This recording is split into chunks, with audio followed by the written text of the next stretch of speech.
Hi, this is Art with OCRV in Yorba Linda, California. We've got a little Winnebago Navion here, or Navion. Not sure what happened to this thing, but I don't know if they high-centered it or it got taken out by another vehicle.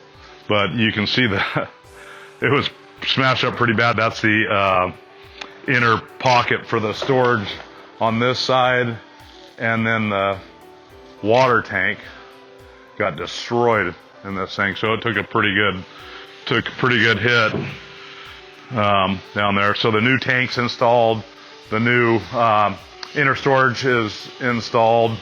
I think we can see it in here. So there's the new tanks in there. We've installed the new doors. This unit's ready to go to the paint department. We'll get the paint on it and get it back to the customer.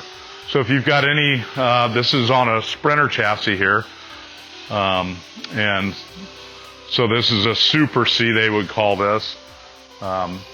We are a certified Mercedes Sprinter repair shop.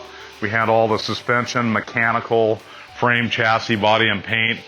So if you've got any Sprinter repair work, we'd love to help you. Come see us here at OCRV Center in Yorba Linda, California.